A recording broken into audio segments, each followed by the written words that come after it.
But Joe Biden is not on the ballot.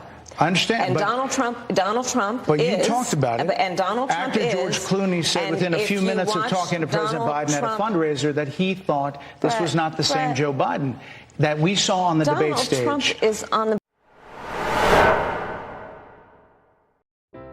Kamala Harris' campaign is on the panic right now. She recently had an interview on Fox News. Now, Fox News has been the network that most Democrats avoid going to, and so she has practically been avoiding Fox News for a long time. So all of a sudden, she now has an interview on Fox News. Why? Because at the momentum that she had with after the convention, I started dropping.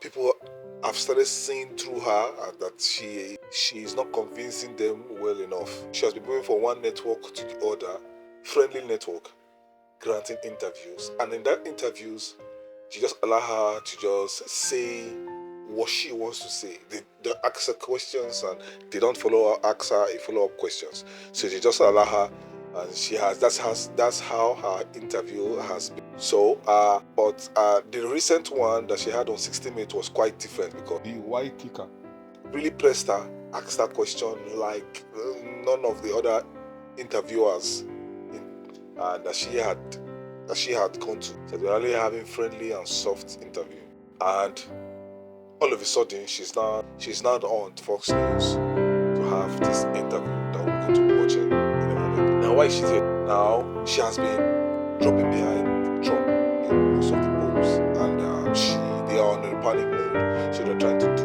all they can so that they can catch up with them that they have.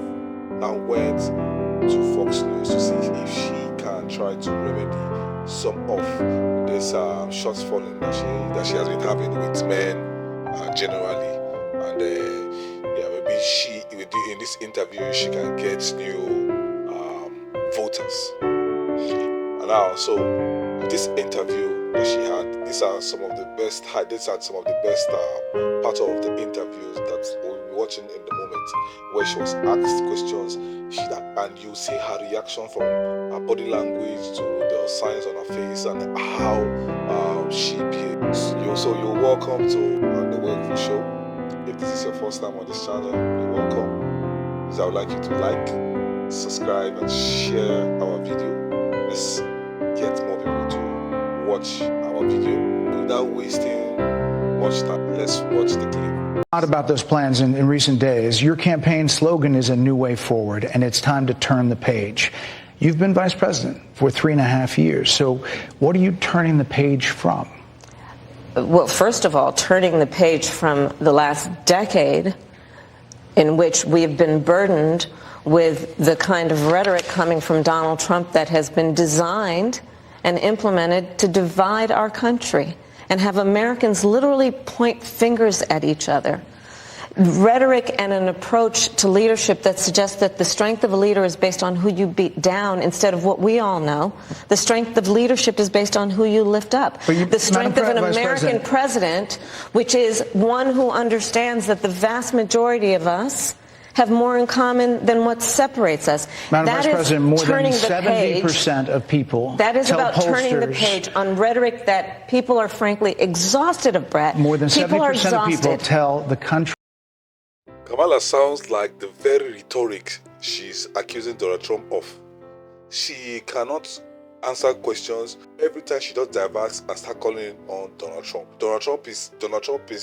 The country is on the wrong track. They say the country is on the wrong track.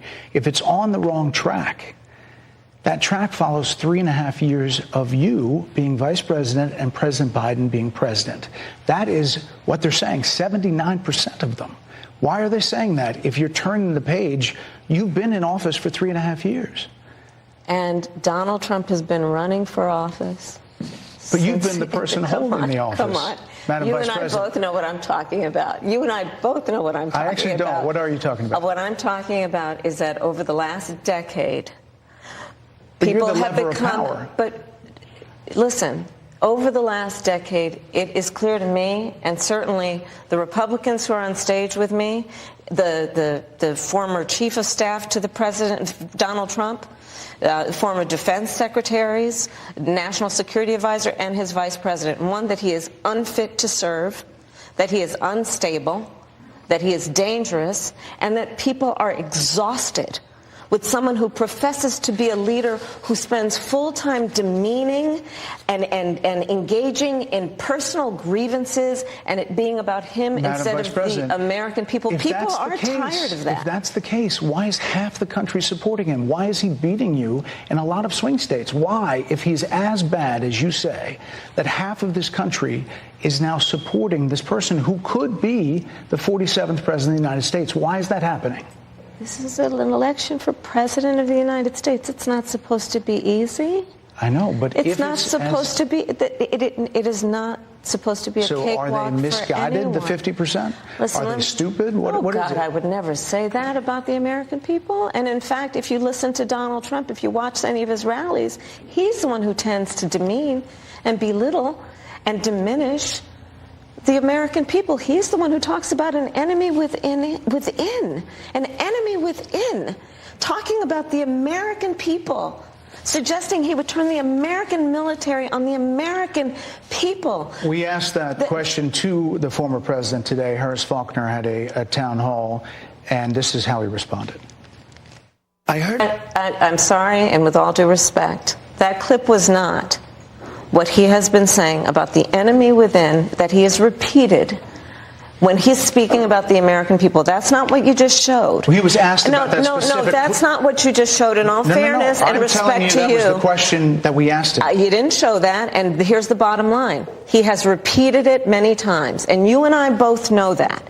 And you and I both know that he has talked about turning the American military on the American people. He has talked about going after people who are engaged in peaceful protest.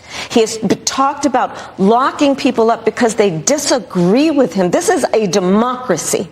And in a democracy, the President of the United States, in the United States of America, should be willing to be able to handle criticism without saying he'd lock people up for doing it.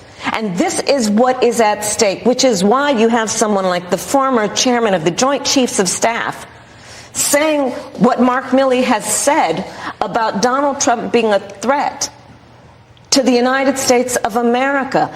He's quoted in the Bob Woodward book that way, yes. Let me ask you this, Madam Vice President. You call Donald Trump... You call Donald Trump...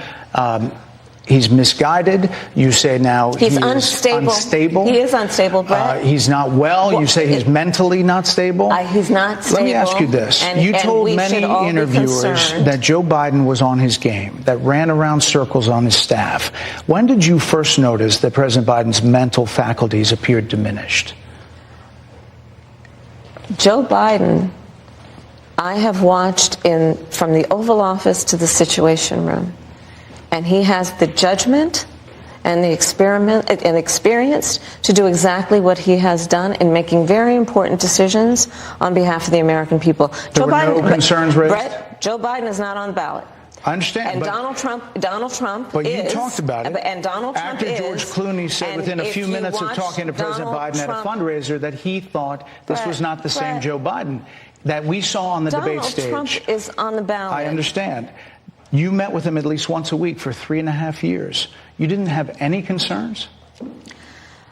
I think the American people have a concern about Donald Trump, which is why the people who know him best, including leaders of our national security community, have all spoken out. Even people who worked for him in the Oval Office, worked with him in the Situation Room, and have said he is unfit and dangerous and should never be president of the United States again, including his former vice president, which is why the job was open for him to choose another running mate. So that is a fact. If you ask me, this is the most difficult interview that Kamala Harris have ever had. No one has asked her this kind of level of questions that this journalist just asked her. No one has pressed her to answer questions like the way this journalist has held her to answer questions. I can tell you, if I'm to score him, I'll give him a 9 over 10. He really did a very fantastic job. So what do you guys think? Do you think he was excellent with this interview or he was biased? I'd like to read your comments. That's all for now. I'll see you in the next one.